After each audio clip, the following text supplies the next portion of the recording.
Previously on Alan Wake, Alice has been kidnapped. Alan, please help me. Alice? You'll do exactly what I say if you ever want to see your wife again. I can't tell anyone except my agent Barry. Damn it, Barry, they'll kill her. You're my best friend, and I'm worried that you're not right in the head. The ransom is a manuscript I supposedly wrote that's coming true before my eyes. It happened just the way it was on that page. So dark. I have found only a few scattered pages. I want the entire manuscript. The deadline is in 2 days. I found Mr. Wake's pages.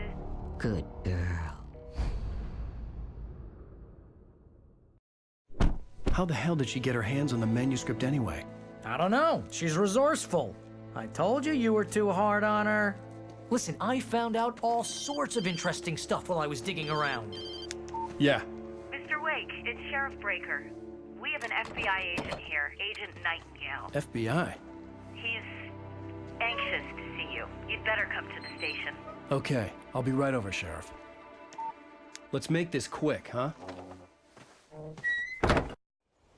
Help you folks? Name's Randolph. I'm the manager. We're looking for Rose. Works as a waitress down at the diner. Rose, sure. Nice girl. Who wants to know? I'm Alan Wake. The writer, huh? I heard on the radio you were visiting. Well, I'll show you her trailer.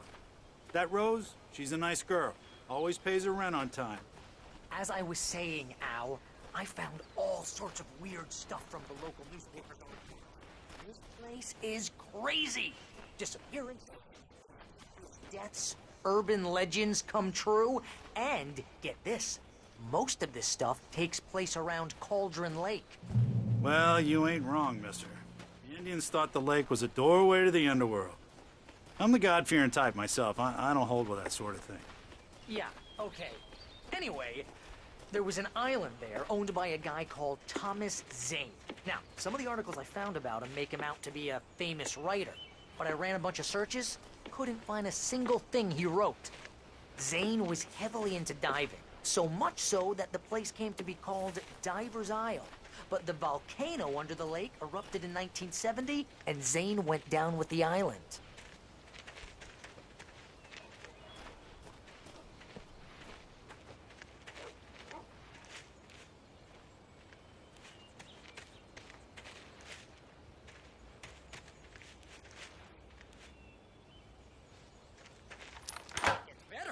A local girl, Barbara, drowned in Cauldron Lake just a week earlier.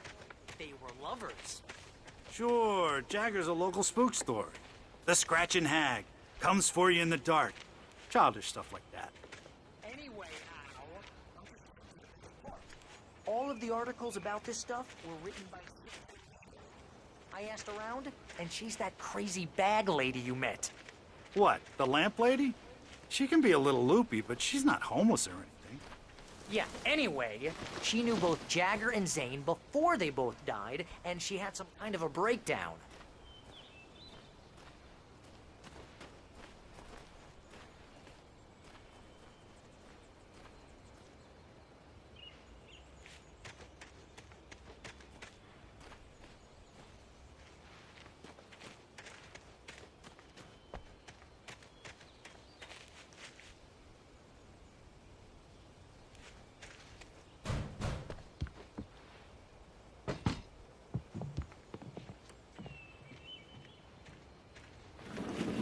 Welcome oh dear, Mr. Wake. I'm so glad you're here. Rose, you have my manuscript? Oh yes. Yes. Please, come in.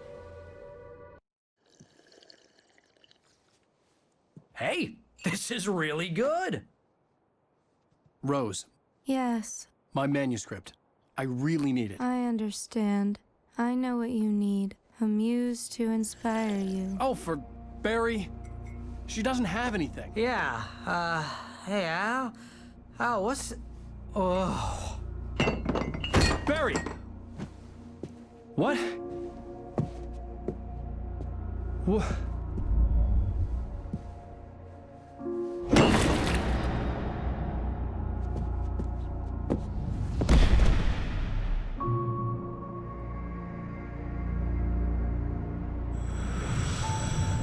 It's coming for you, hiding in my barbed his skin. I'm too weak to stop it. You must turn the lights on. I promised I'd come visit you and your lovely wife. You must finish what you started. I insist. You must turn the lights on. Turn the light on. Back to work, boy.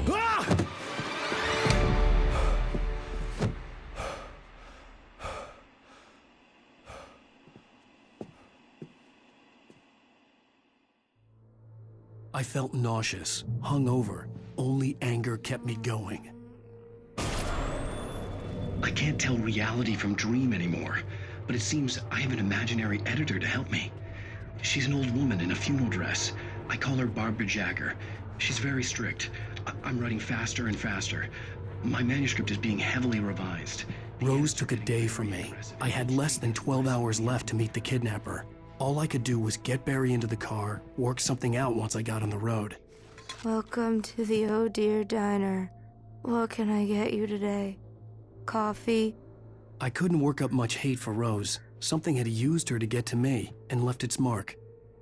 First, milk and sugar on the counter there. Would you like to hear today's special? My gun and flashlight were gone. I'd have to find a way. Mr. Randolph liked Rose. That little smile she had. How she was still sweet when life had tried so hard to make her bitter. It wasn't any of his business what she did in her trailer. But those strangers, the writer and his smart-ass sidekick, looked like trouble. And they'd been in there for hours, way past her normal bedtime. He reached for the phone and called the sheriff's station. Get Barry into the car as quickly as possible. There was no time to waste.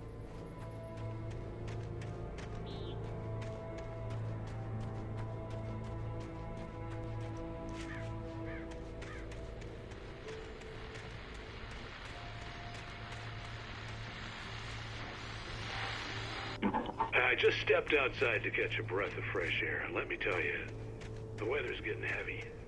Nights like this make me especially glad I'm here.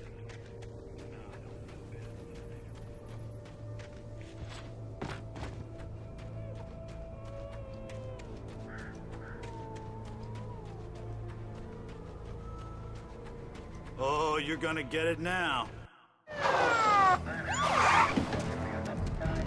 God knows what you've done to that poor girl. This is Agent Nightingale, FBI! Get him up, Hemingway! You're under arrest! You move a muscle, I'll unload right in your goddamn face! Stay right where you are, Spillane!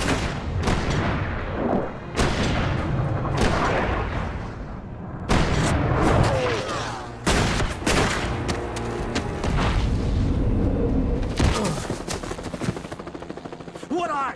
I'm standing right here, you goddamn maniac!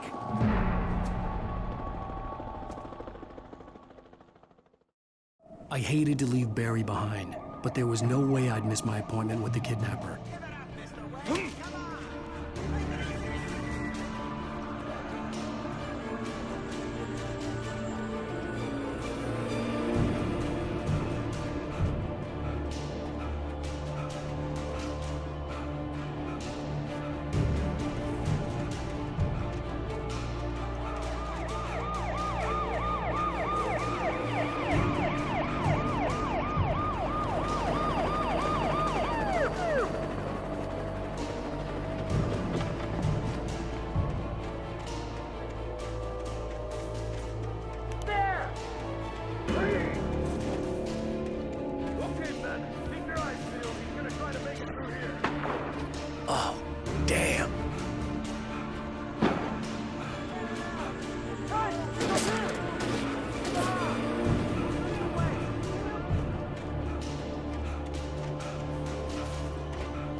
For decades, the darkness that wore Barbara Jagger's skin slept fitfully in the dark place that was its home and prison.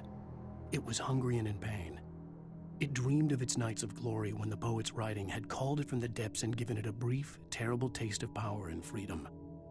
The rock stars had stirred it from the deep sleep the poet had sunk it back to in the end. When it sensed the writer on the ferry, it opened its eyes.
This horror was everywhere I went, circling me.